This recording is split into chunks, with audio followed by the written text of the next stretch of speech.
Welcome to the HS Warrior Podcast.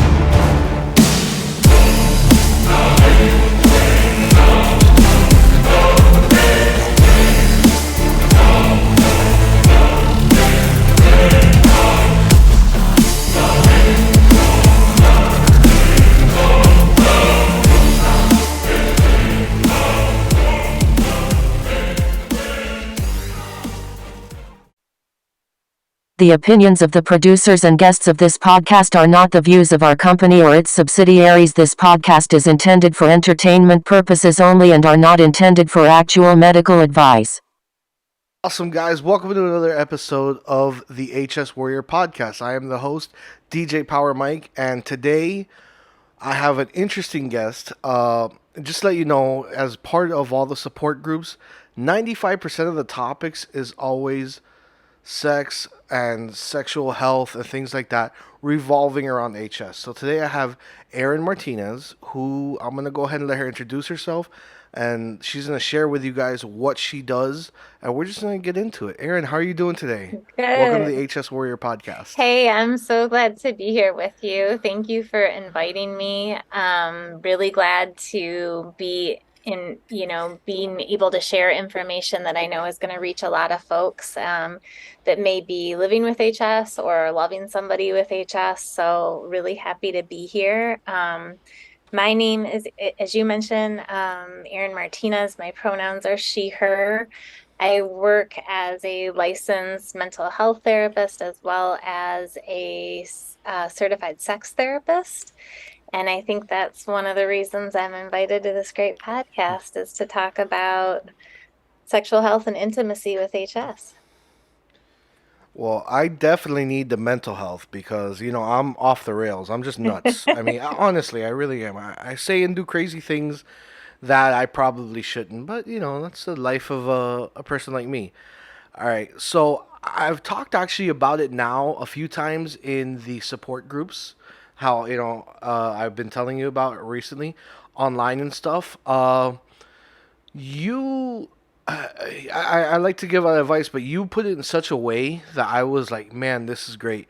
So, let's start off. What are some of the methods, about talking about HS with a perspective, with a possible partner? There we go. I know that I mentioned something about you gotta put your toe in the pool before you jump all the way in, Yeah. right? So we had said that before. So how would you suggest doing that? So it's a beautiful question, and one I hear pretty often is, at what point should I talk to someone about my HS that I am dating or getting to know? And I don't think that there's a wrong time, right? Like, I think if you're comfortable or you're ready, then that's how you gauge it. It's not about so much the other person. That's their job to handle that. I do think that it's a good idea to sort of test the waters, tip your toe in, and find out, like, how do they handle information that is vulnerable? Do they just kind of like go blank? Um do they not show up in the way that you need? And in those cases, I think then maybe you don't end up trusting them with more vulnerable information. I do think another tip that's really helpful is let people know what you're looking for when you tell them something hard. Like, do you just want them to listen? Yeah. Do you want them to ask questions? Do you want them to say, "Oh my gosh, I'm so sorry"? Probably not. Nobody ever wants that. Very few people want that. So, Well, no, and you're absolutely correct. I think if you're gonna share something like that, I mean, to me, maybe I'm so jaded that my HS is no longer intimate and personal. I'm just like, hey, look at what I got, like, look at this. yeah. I'm kind of an HS nudist, I guess you could say about that. But I understand not everyone's me. So I know the answer to this question, and I think it's a really good place to start. Is And you are kind of pointing it in the right direction. It's all about you and your own insecurities and how to talk to people about them, and stuff like that. Mhm. So, something that you taught me that I've been going around preaching as well, just to let you know. So, I've been preaching it, is the red light, yellow light, green light. Yeah. And I love that method. I love that method of mapping out your own body, your own insecure. It doesn't even have to be about the body. It's more about your insecurities. Like let's say, and God, I'm gonna get into sexual health here. I'm gonna get a little bit graphic, but let's just say that someone like me, that the entire left butt cheek is one huge Yeah. abscess, right? Okay, well, we all scientifically know where the male G spot is. So if I want my prostate massage, that is like a big yellow light area. I really, really, really have to trust my partner. Luckily enough, my wife, I could trust her enough to do it. But yeah, I like that. So do you want to Mm. explain maybe? I mean, obviously it's your method. I try to preach it, but can you explain the green light, yellow light, red Yeah. light for the insecurities and stuff? I love it. Yeah. And man, you took that method and ran with it. So that makes me Yes. really happy that you're getting that message out there, right? Like, that's beautiful. So if I can use your Yeah. example as I do this, because yours is really, really, it is a very nice example here. This comes from this idea called body mapping that I often use in sex therapy in a clinical Right. setting, right? When I'm working with an individual or a couple, and I want to.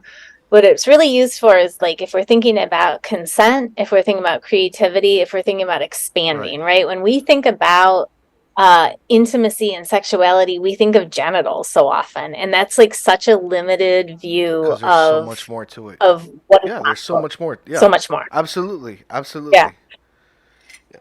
So, a green light is the areas that are like, they're a given. Like, let's say, people are like, my gosh, my nipples. Like, I love those touched. I've got no shame. I'm so Yeah. confident. Like, touch me there for sure.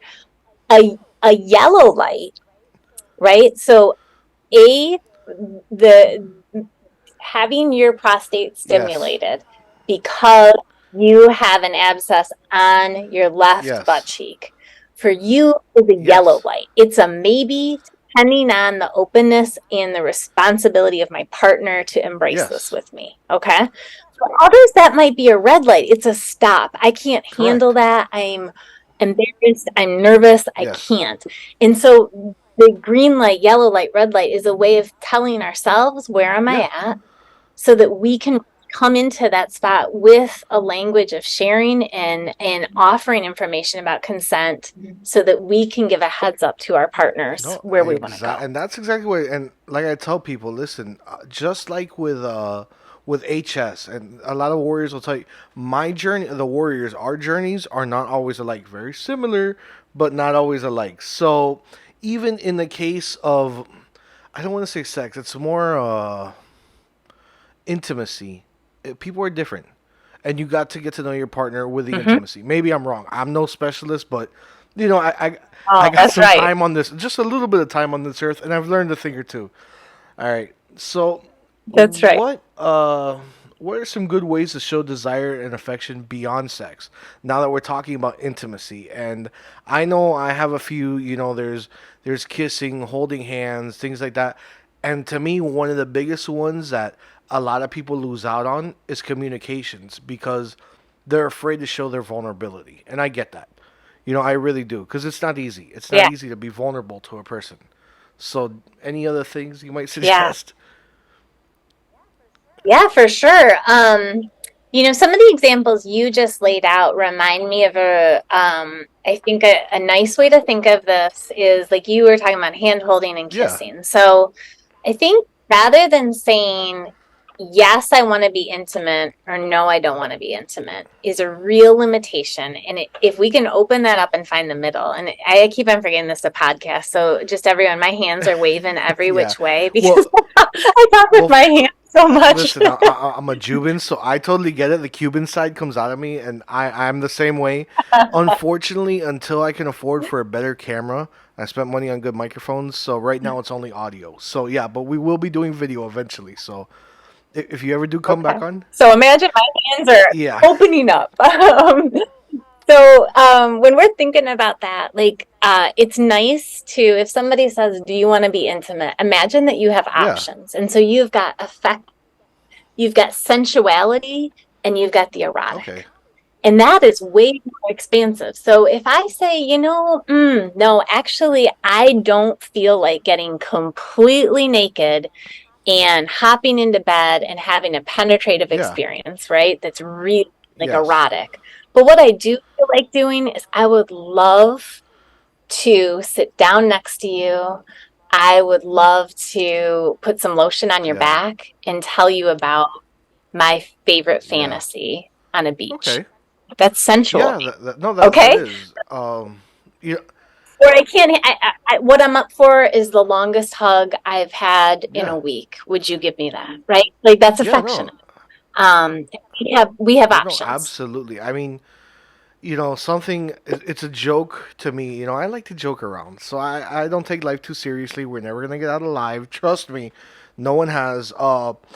But I had the pleasure of being interviewed by people throwing money at the research for HS, and they had asked me, "Well, what do you do?" Because sometimes I do get like around on my not my testicles, the sack. I'll have an abscess, and just me penetrating is not gonna happen. And I always tell them, "Well, cunnilingus is a real thing." And it usually leads to everyone laughing, and yeah, people, some people just don't get it. They just want straight penetration. They think about it all physically, but there are other ways. And you're absolutely right about that. And that's a really good idea. And it leads back to communication, which is important in any relationship. I don't know how many times I've said that. A million times probably. Um, Right. And if you think about a long-term relationship mhm. too, we are not the same No. people Yeah. that we meet, right? And so like if you've been married to your wife, I don't know, 10, Hmm. 20 years, you've been married to four different Yeah. versions of her, right? You got to keep on Well, yeah, her. we're always evolving and it's like I tell people in my daily struggle, and I think if everyone tried to live like this, we'd be a lot better. I try to make today better than yesterday. It doesn't always happen, but if we try to become Yeah, a better version or better now today than yesterday, I think we're on the right track. But some I people hear. can't, and that's fine. Yeah. No, that's Yeah. beautiful. Beautiful. So here's another thing, and I get it. I mean, of course, being a male, I get it. So a big thing is rejection because of HS. And I think this has to do more with mental health. And I know it's difficult. Rejection, period, is just difficult. Nobody. Sure. Okay. Let me take that back. Most people don't enjoy rejection. I know a few people that I think really enjoy it, and it's like why? But to each his own. How would you suggest for an HS patient to handle rejection, and do you think it might lead them into sexual distress, which I know is an actual thing? I know it sounds nuts in case anyone's listening. I know it's an actual thing. So, yeah. So, okay, so you've just unpacked a lot of ideas Yeah. there. So let me I could do them Okay. justice. So we can't avoid rejection, and so what we want to do is remember that we are okay. So we have to be grounded in that idea that we are not the potential for rejection will not destroy Okay. us. It feels sometimes at the moment like it is just going completely to upend Yeah. us. And I think if we believe that will happen, we will hesitate to ever put ourselves out Yeah. there. And that's probably my biggest fear for anybody because then they don't ever get to be part of this wonderful game called It, sex and intimacy and maybe even I mean, love, right? in comparison, and I'm gonna do it from my point, my life experience with stand up. It's a numbers game because I actually haven't been up because I've been doing other things in life, and sometimes life takes over.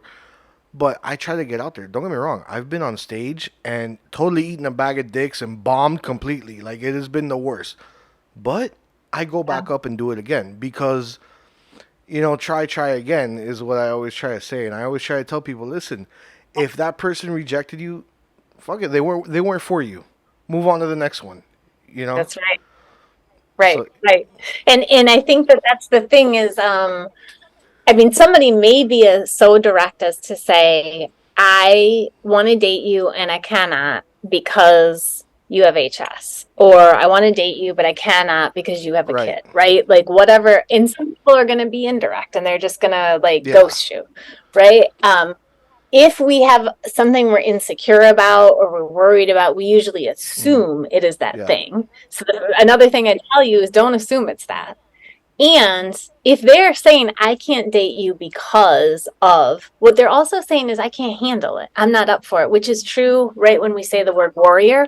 Yes, by the fact that you have HS, that you are an HS warrior, you're probably about 75% emotionally stronger than most of the people you're going to meet out there. So expect that they're going to be saying, like, I can't handle a lot of things that you can Oh handle. And that's what they're saying. Like, they're no, I saying know. that.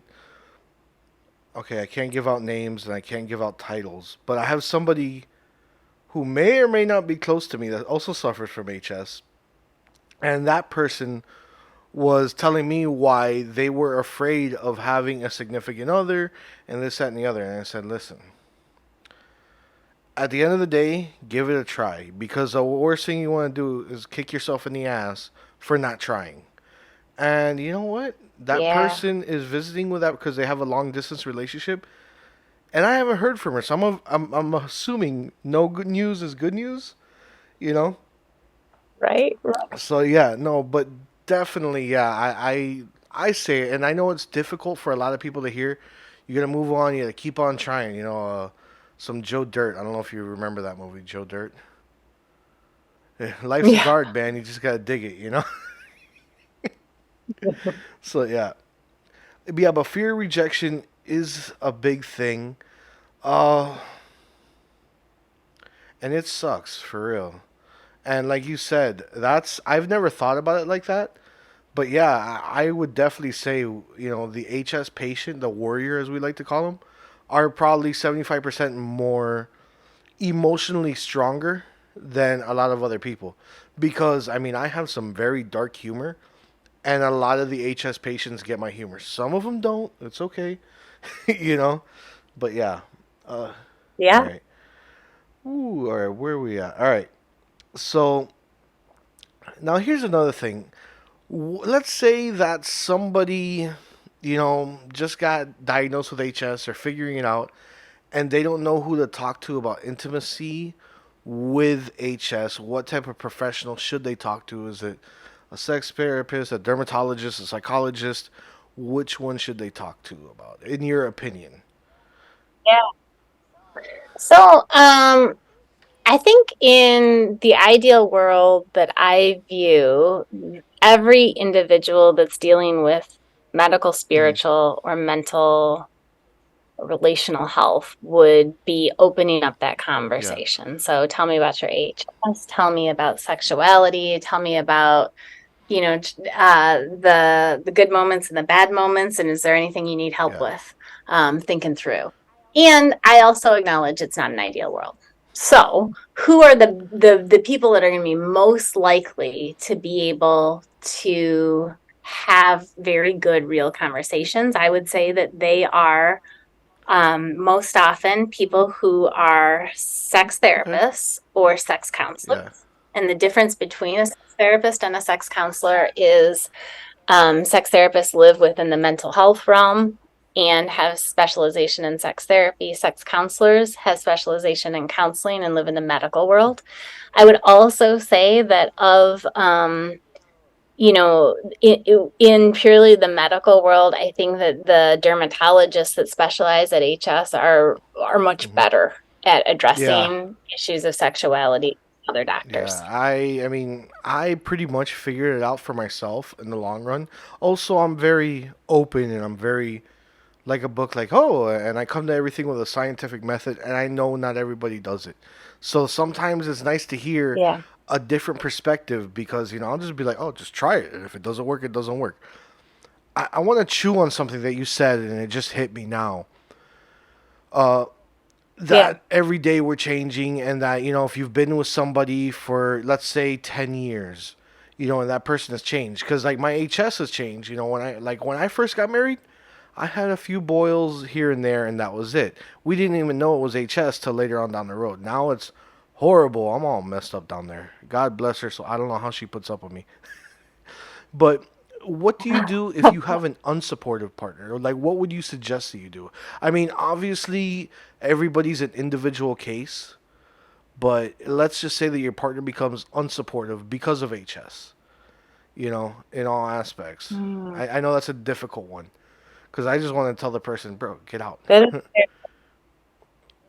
yeah, yeah. So I'm taking from your question that what we're imagining here is they have a partner that is um like unsupportive of the HS, meaning either they don't want to pursue and find better ways to have Yes. intimacy, or they're judgmental, or they're kind of stonewalling Yeah. them, but the person wants to stay with Yeah, them. that's Is that that's what we're that's what I'm imagining. Yeah, because I believe that happens 9 times out of 10 because everybody loves a security blanket. I know that's a probably a Yeah. wrong term to use, and it's probably very harsh, but I know I've known of people to stay in and I've done it myself. I stayed in relationships before that I should have never stayed in just because it was comfortable. You know, so yeah, Yeah. Yeah. Um so I guess what I would some without knowing these people, correct. I might say um, that they need to think of themselves first. So take care of themselves. So if you're going to stay with this partner, that isn't your load to Hmm. lift. That's their decision. That they're dealing with some denial, or they're dealing with some fear, and that's their stuff to deal with. Don't do their work Yeah. for them. And also realize that your sexual health, your sexuality is something that needs to be Yeah. nurtured.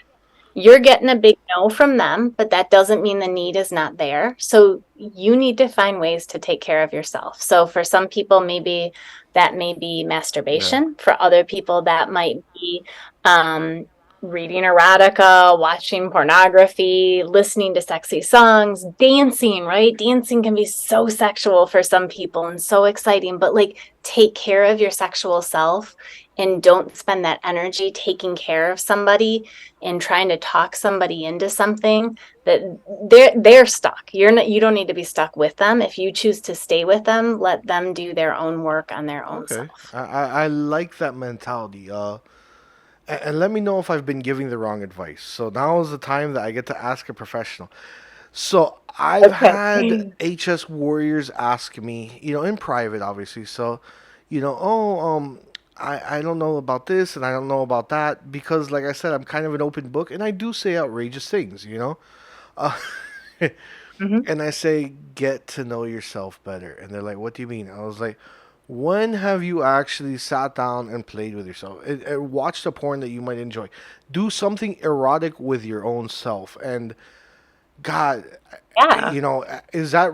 I know I give out that advice, and even if I'm wrong, to me, I'm still gonna give out that advice. But is it right or wrong to give out that type of advice? Or No, I think it's beautiful. I think that where you and I are different yeah, in that is I think you like you're just a solid punch at yeah, it, right? You're yeah, just like, yep, this is what you should do. And I'm a little bit more like walking them slowly into it because I know some people that's terrifying. And so I think yeah, where you and I are on the exact same page is where like your sexual yes, self, your erotic self, that needs to be yeah, nurtured.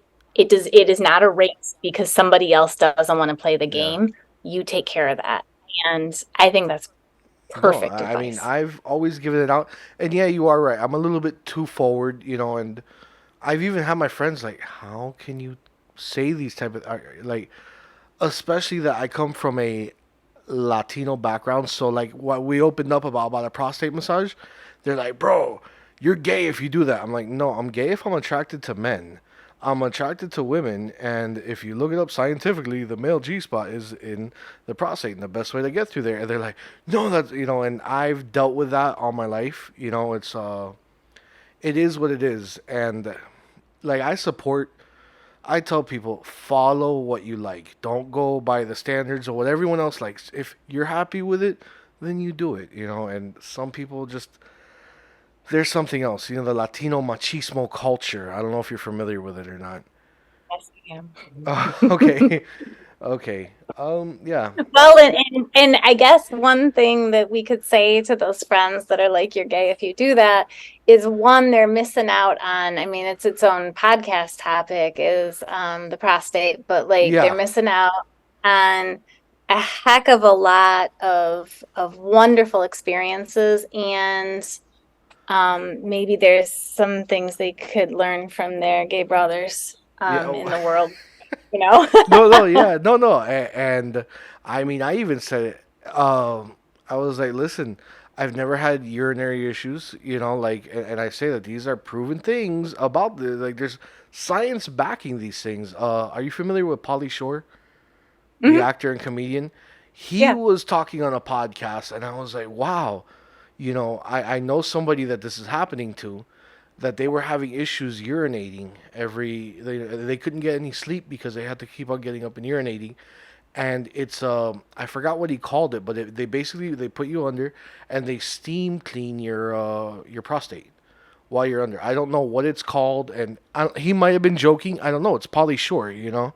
So God only knows, you know. Yeah. So definitely. Uh all right. So this is more of a physical question. Uh, and I know for me, I have my little not treats, tricks up the sleeve. You know, like baby wipes are a big thing, stuff like that. And sometimes trying to keep clean while having HS is not the easiest thing. But are there tricks that you might suggest to somebody who, let's say, has an open abscess and both them and their partner want to engage, but they're afraid of getting it dirty, stuff like that? Anything you might suggest, or Um, well, I mean, I think one thing you mentioned was the wipes and having yeah, those handy. I think having your little sort of sex deck set up beside you is yeah, always a good thing, right? So even if you don't know when the next time you're planning on it, I think it's always good to have your wipes. I think hand sanitizer is always lovely beforehand. I think people don't think enough. They think about chewing gum, but they don't think enough about a fresh mouth and a clean mouth before they get doing things with their mouth. And I think that's a good idea. oh, that Uh, is a great idea. So story time, story time. I totally messed up, and now you know. I like using my mouth, and one time I had a really spicy meal, and I decided to go down on my wife, and she wanted to kill me right after. So yes, people, make sure you clean your mouth thoroughly after having yeah, hot yeah. sauce or anything. Yeah, Right. And if somebody has, if somebody is yeah, especially concerned about keeping an abscess clean, then that's really important too, to think about like how easily germs on our hands, on our mouth. I always, think about like another thing that I think is helpful is those little nail cleaners, right? yes, So like the yes, prep work we do beforehand, I think is really thoughtful. I also think that I'm forgetting the name, the brand name of them, but like the kind of love mats that you put down over top of the sheet. yes, I think yes. those are a really good idea too, because I think you don't have to get distracted thinking and worrying about Yeah. your sheets. And also sometimes our sheets might have like animal hair on them, or, maybe we didn't wash them that week, and that's not necessarily healthy for an abscess on any opening we have. So I think that's something to think about too. No, those are great advice pieces. I know the chucks. That's what you were describing. The chucks is what they're called. They come in a million different brands, but those are always great. Me personally, maybe because I'm a bigger guy, I enjoy like I change it out every day a towel that I lay Yeah. down. So yeah, because it's a little bit heavier, so whenever I move around, it doesn't disintegrate, which and it feels Yeah. nicer on the skin. But yeah, Yeah. no, and these are all like important things, and I think it's so great that you and I could number one come here and talk about it. But I want more and more people to start talking about this and ending the stigma Sure. behind it. You know, Yeah. because at the end of the day, each individual is more than their HS, and I think you and I both clearly agree with that. You know, Yes, yes. yeah, And I think when people don't talk about it, it's when either bodies or emotions get hurt. yeah. Because we don't know what's needed. We don't know what we don't know. And so it's in these conversations. I mean, even you and I going back and forth in this short amount of time, we both have had multiple ahas. Oh, okay. Oh, Yeah. Oh, yeah. yeah. All right. Like, and that's what it opens up if we're allowed to talk about these things. And we're only allowed to if we're brave enough to start the conversation, usually. Yeah, and no, and it also goes back to, and I tell people you gotta take calculated risks in life. I'm not telling you to go all out, and just be risky. No, no, no, no. Take calculated risks, and opening up to a partner, no matter if it's a business partner, family member, whatever, in whatever, because we all, at least me, I have little places in my life for things here, things there, Yeah. intimacy over here, business over here, stuff like that, entertainment over here. But it's important to open up to them, and I think that is a big thing. And yeah, we have definitely covered on that. So Yeah. yeah, Yeah. But I think, oftentimes too, people might be frightened about what they don't know, but they can offer, the majority of people, I think, will offer more grace and understanding and yeah, compassion if they know what you're holding in life. no, absolutely. And you don't know, like sometimes we don't know what another person is going through just Heck by yeah. looking at them, and that's something like the logo for the podcast is two male and female representations in body armor, because you don't know what's underneath the clothes was the mentality behind that. So yeah, and a lot of people, they don't get it. But something else, and I've said it a million times, and I'm sure you'll agree with it, not everyone's a mind reader. Sometimes you gotta Right. tell people, hey, I'm having a bad day, whether it's a partner sexually or whatever. Hey, I'm having a bad day. Hey, I'm into this. And the number one key, I think, and let me know if I'm wrong. If I am, cool. I'll never say it again. Is communication. Yeah. Yeah. You Most know, definitely. yeah, Yeah. yeah. So, I don't know how much research have you done. I know that they're starting to do the research, so I don't even know if you've looked into it or not about HS patients and sexual distress. I sure don't think I've read all the research. I think Okay. that, what I do know is that a pretty high percentage of individuals with HS Yeah. experience at some point. I think where the research is lacking is also with our younger population with HS. I have a huge concern for them because there are many adults, right, who may have Yes. grown up having HS and they know exactly what I'm saying. But like, I think that population is just learning how to navigate and make space for their own sexuality. And they're also learning how to live with HS. And so I think about distress a lot there. I also think that we we have more research about assessing that individuals have sexual distress, or are experiencing difficulty with intimacy, but we don't have much research at all about treatment outcomes because we haven't even begun to think about like how can we treat this, right? Because our fields are so separate, and I don't think that is as much the problem. I don't think it's at all the problem of the HS warriors. I don't think it's as much a problem of the dermatologist treating this. I think it's largely a problem of the sexual health community that doesn't get HS, and bridging Yeah. that gap, I think, is really imperative. No, yeah, that's great advice, and I never thought about it, but yeah, I've met uh, in some of the groups I'm in, they're a lot younger than me. I look at them like you're a child, But yeah, no, and that's the truth because that younger mentality isn't maybe might not be mature enough to handle HS. Not saying that all of them are, and I'm not talking about the patients. I'm talking about possible partners. So, uh, And God, this also, they're coming up in a world, right, that is different than the world that you and I yeah, came up in, where we, like, they are swiping, right? Like they're yeah, swiping and It, They're deciding real quickly, or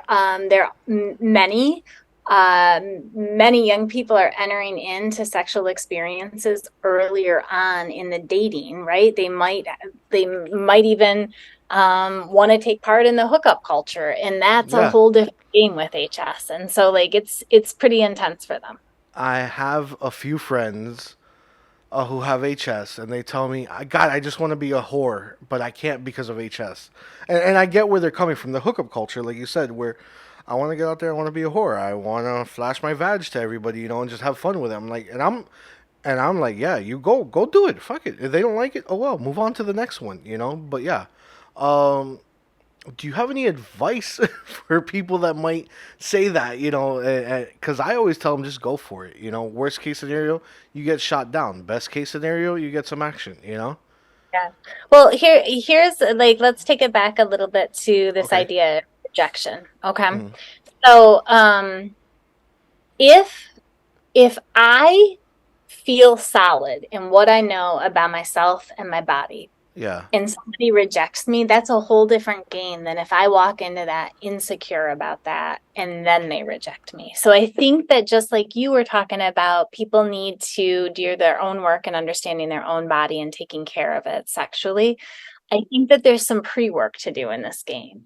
And I think part of that pre-work, one of my suggestions is take a very good, hard look at yourself. Some people, and I want to be very cautious of saying this as a sex therapist, right? Some people need to do this. This can be traumatizing for lots of different reasons for folks that are even beyond HS. So may want to do this very, very slowly, but looking at yourself and your body parts in the mirror and making peace with them, and actually learning to say, I look at that and I can love that, or I look at that and I see beauty, or I see pleasure that Yeah. lives in that.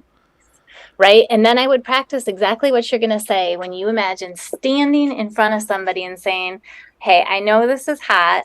It may look a little different to you because I have HS. I'm going to explain to you real quick what that is and what it isn't. And then Yeah. you leave them to say, I'd practice that beforehand with yourself. I like that. Practicing. Wow. I've never thought of that, but yeah, that's definitely practice makes perfect, like they say.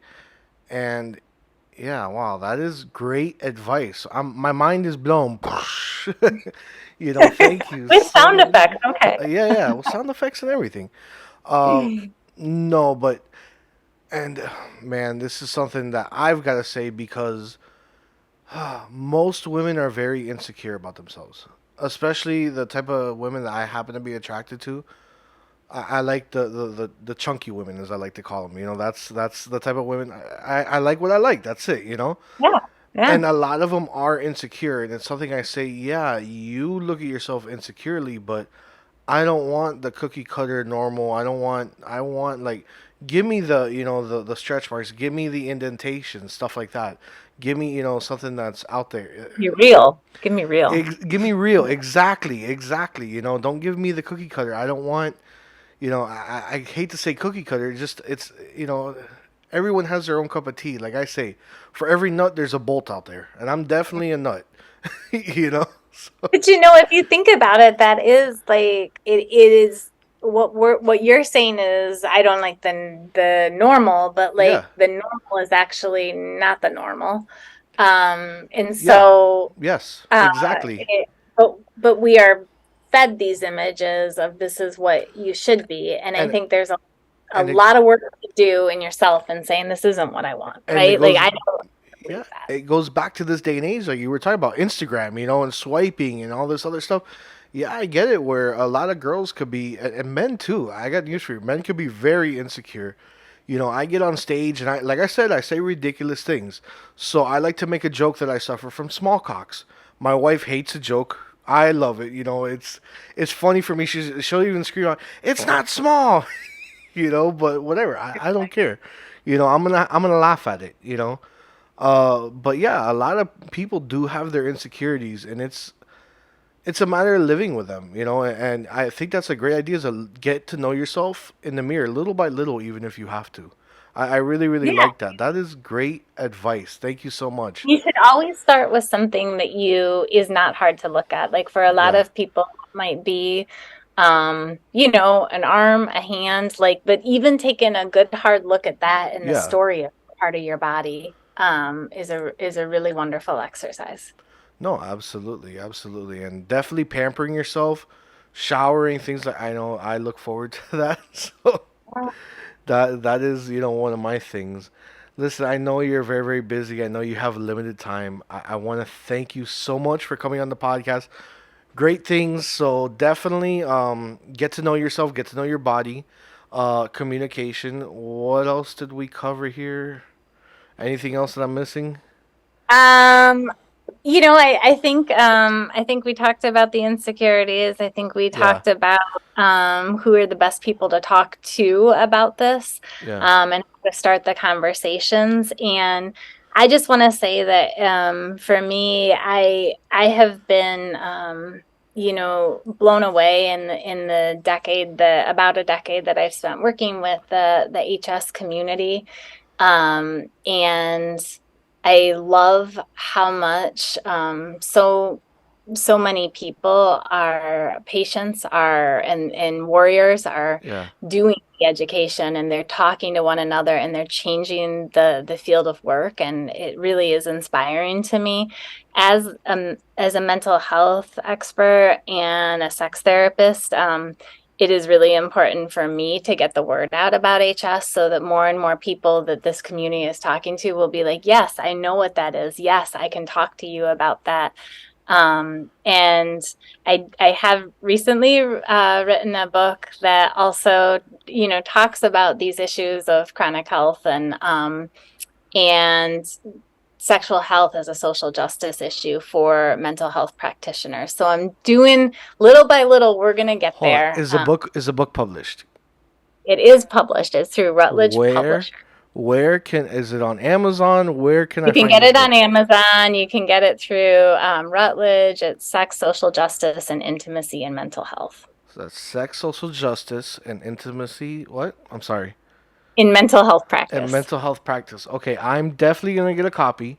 I would recommend everyone get a copy, but not everyone likes to listen to me. So, but but no, and And make that's it easier for people to talk, and listen to yeah. conversations like this. It's just, I think we all need to get the information out there in as many ways as No, possible so that these topics are not somewhere behind a closed door all the time, but they it are like people are able yeah. to educate one another. Yeah, no, no, and that's why I'm doing this. Honestly, I mean, listen, I had to put my own money into it and everything. I'm doing it little by little, but I'm definitely pouring my heart and soul into it. So Yeah, I get it, yeah. and I appreciate you so much. So okay, you have the book. Is there a social media for your professional stuff, or no, or No, I'm horrible at the social media. I need my 19-year-old to help me into this world, and so I can stop being an old lady about stuff. So no? I'm It's working on it, Michael. I'm okay. working on No, no, I hear it. you. Well, definitely. Okay. Well, thank you so much. And that ends the podcast. So yeah.